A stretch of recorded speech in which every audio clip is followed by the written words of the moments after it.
welcome. Recording in progress. Hello and welcome. It is Fee. I am back with yet another episode of Health Inside and Out. And today we are going to have a look at the fascinating world of the blue zones. These are regions where people live significantly longer and healthier lives. And so what makes these areas so special? And how can we apply their secrets to our own lives? I'm not sure that they're secrets. We'll figure that out along the way. We're going to align those insights with the 6 pillars of lifestyle medicine, and we're going to make it practical and relatable for your health journey as well. And I'll share some actionable steps so that we can all start implementing today to live longer, healthier lives. So the term blue zones was coined by Dan Buettner in 2008. He wrote a paper, Lessons for Living Longer from the People Who Lived the Longest, through the National Geographic Society. It's also been made into a Netflix series. So if you have not seen it, definitely have a look at it. So blue zones are regions where people live longer than average and often reach over 100 years of age with very minimal chronic disease. So where are they? Australia in Greece, Okinawa in Japan, Sardinia in Italy, Nicoya Peninsula in Costa Rica, and Loma Linda in California, USA. But their longevity isn't just about diet. It's a combination of the lifestyle, community, environmental factors. And of course, these all align closely with the 6 pillars of lifestyle medicine, which are nutrition, physical activity, stress management, relationships, sleep, and avoidance of harmful substances. So let's start with nutrition. Maybe a favorite topic of mine, but the blue zones emphasize a plant slant diet.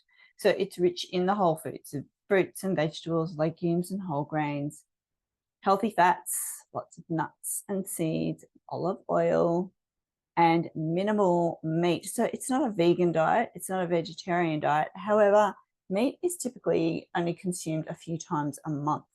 So maybe once, maybe twice a week at the most, and often pescatarian, so leaning more towards fish as well, depending on where they are. Icaria and Sardinia, I did notice that they were eating a lot more fish.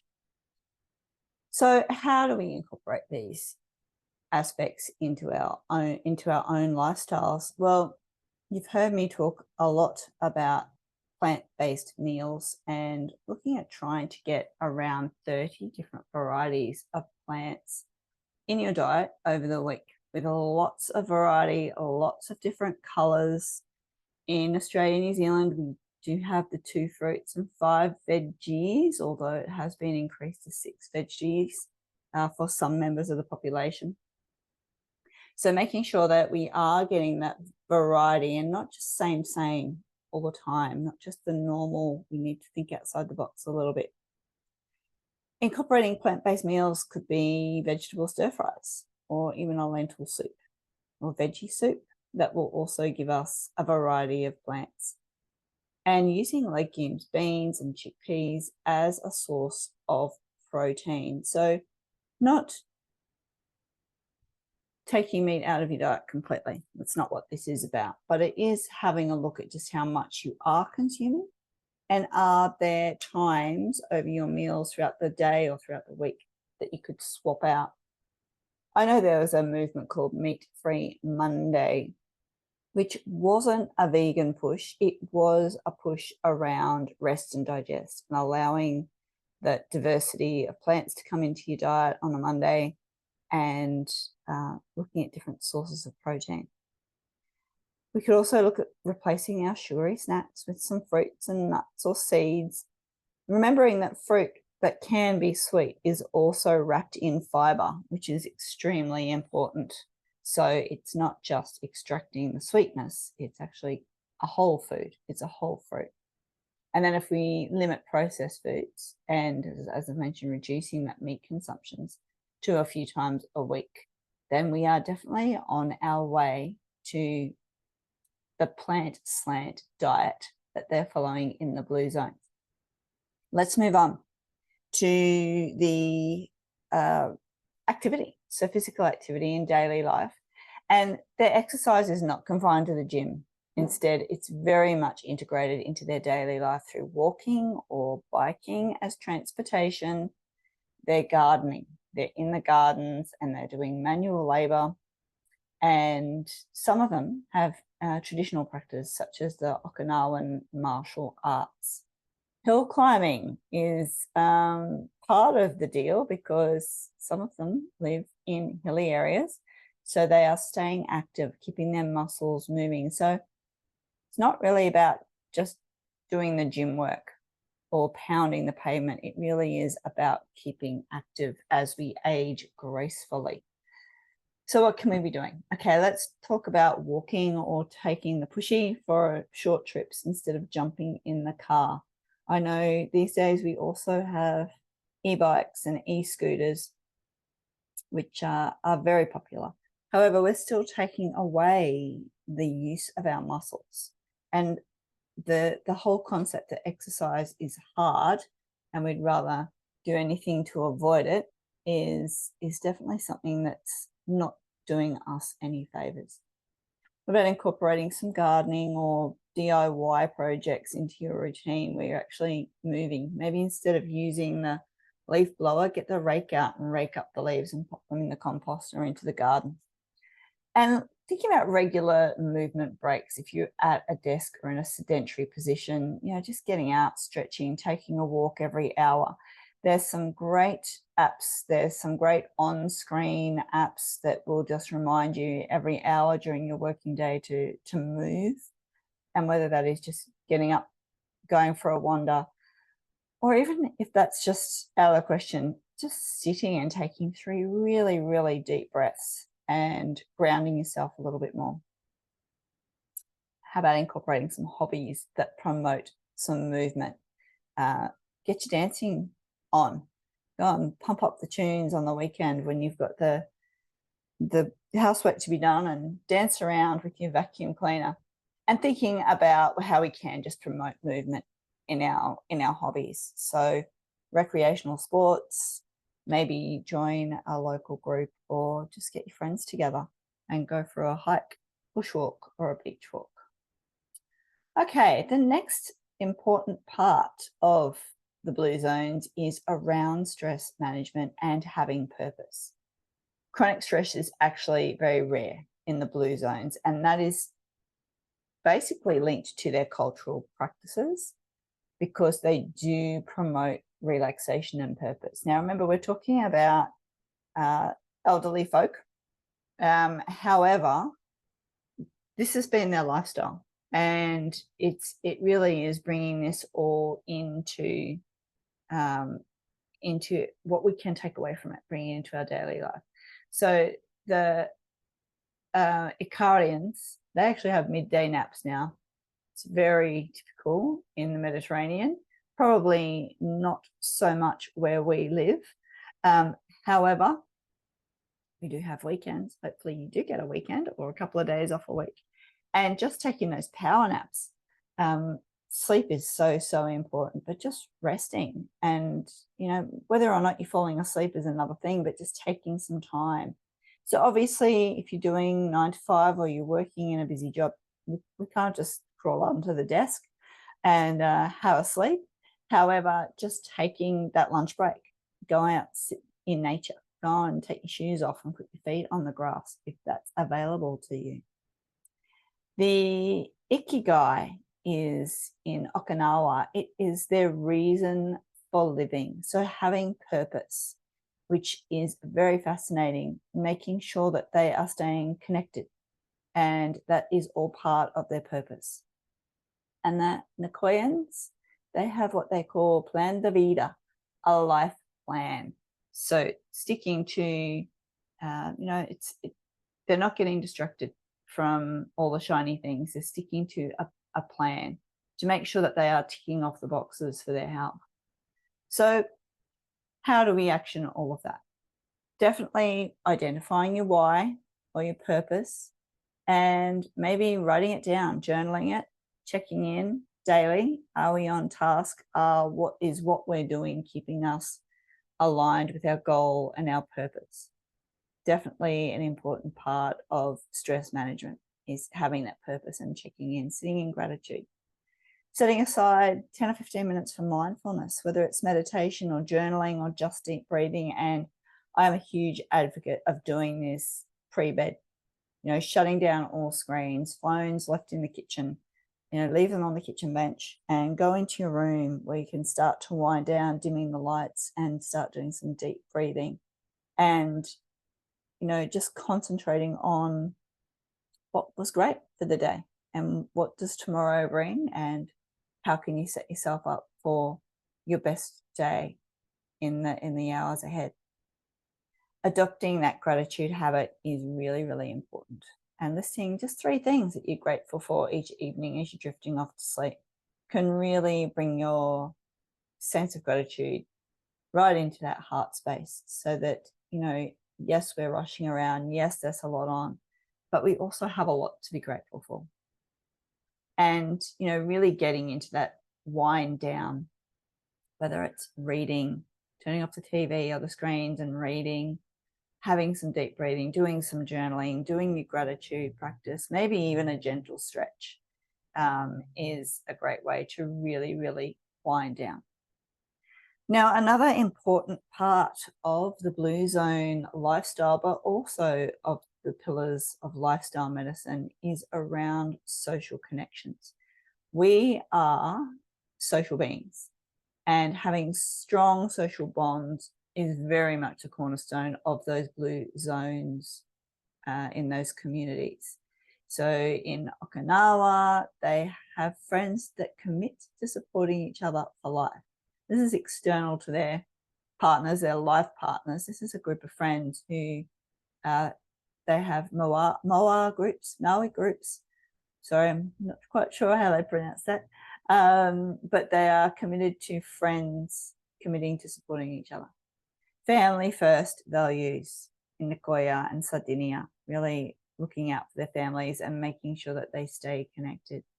And Loma Linda is a faith-based community. That is a Seventh-day Adventist community in California. So they are following a plant-based diet and they are living in a community where they have like-minded faith. So how do we action this? Well, definitely staying in contact with your friends and family, sharing meals. And I think that's something that we really have lost.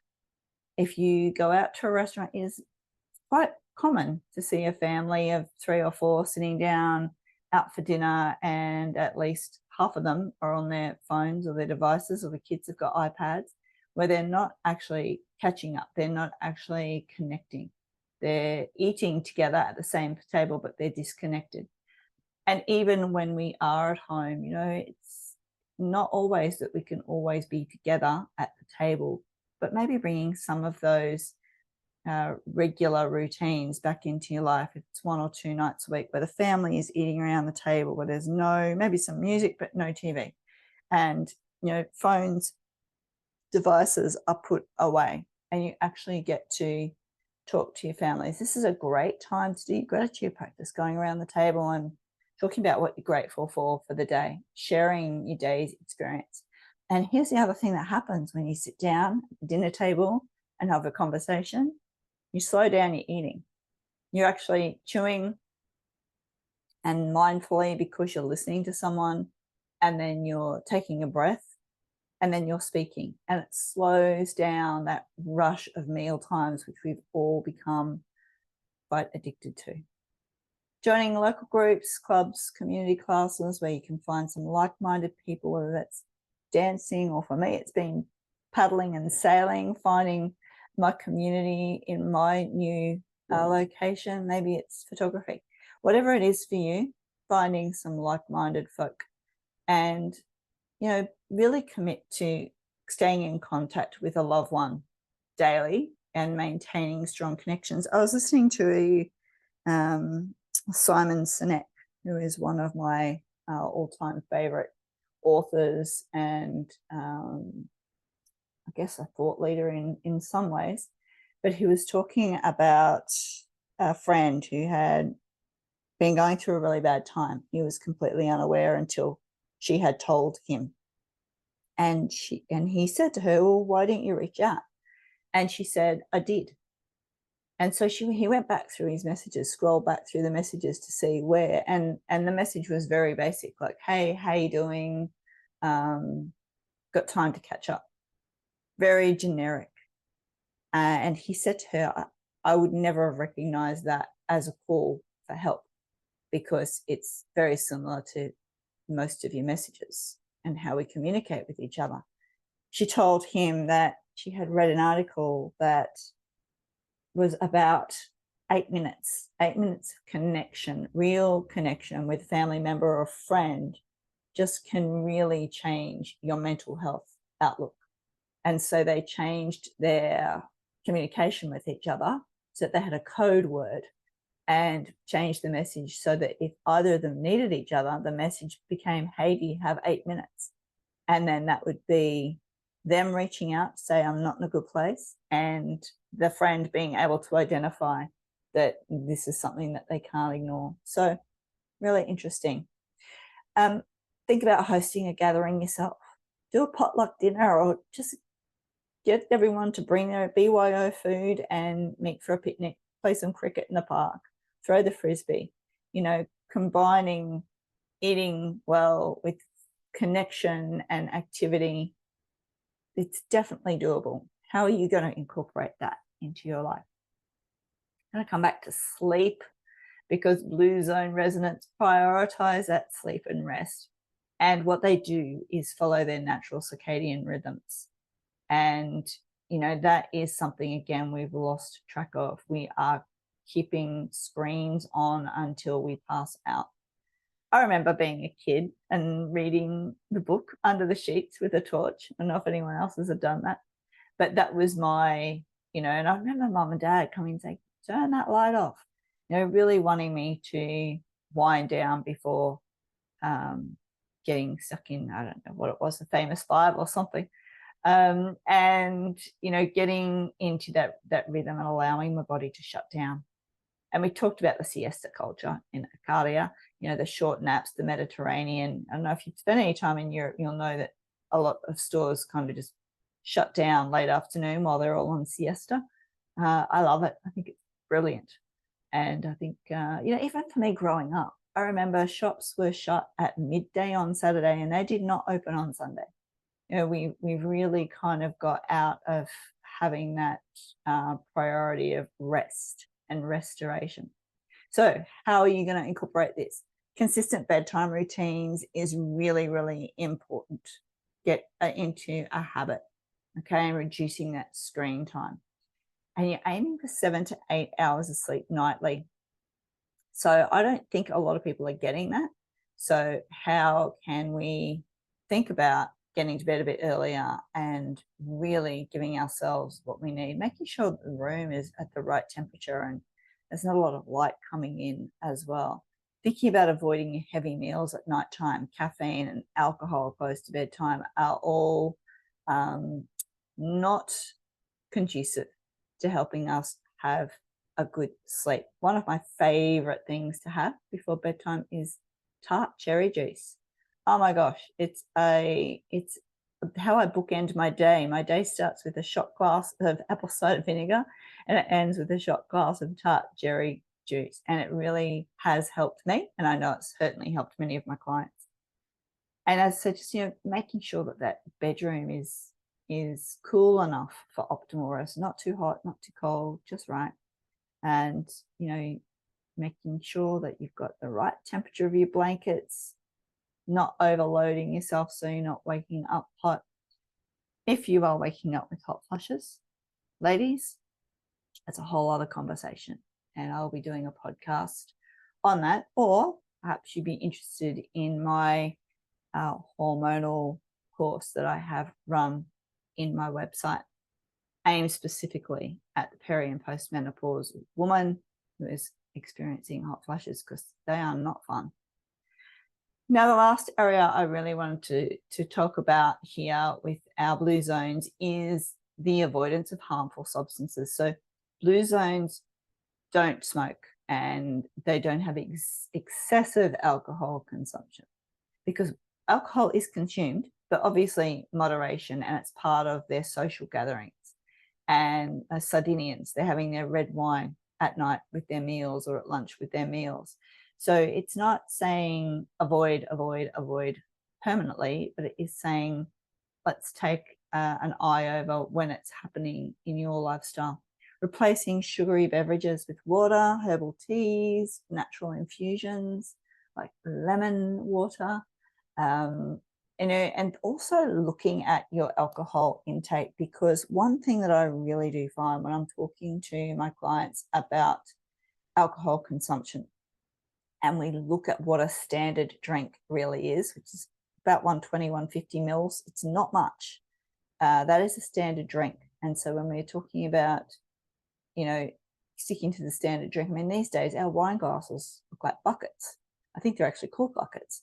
So making sure that we're not having a glass of wine that's actually more like half of the bottle. So having a look at what your alcohol intake is if you do consume alcohol, and what are your limits that you should be adhering to for better health. And if you are a smoker, then, considering some support for counseling or nicotine replacement therapy or whatever it is for your longer life. Because if you can make some changes now to ensure that your future health is a little bit on track, then, and you need support, then reach out, because there's plenty of organizations that are there to do it. So pretty much the lessons from the blue zones are very simple, but obviously very profound, given the longevity and the health within those communities, aligning their habits with what we now know as the 6 pillars of lifestyle medicine. I'm sure that hasn't always been published, but it's definitely around those 6 areas. And looking at how we can enhance our own health and making small, consistent changes. Just put more plants into your meals and think about reaching out and fostering stronger relationships with your loved ones and friends. And maybe it's sleep. Just pick one area and start working on it. So thanks for joining me today on the journey into the secrets of the blue zone. Secrets, not so secrets. Please subscribe and share this episode with someone who might find it inspiring or interesting. I am just starting out in this arena, and I would love to be able to reach more people. So if you can help me do that, that would be great. As always, the references to what I've been speaking about today will be in the description. Again, this is not medical advice. However, I am available for consults. If you would like to explore that further, you know how to find me. So thank you very much for your time, and I hope you've enjoyed this episode.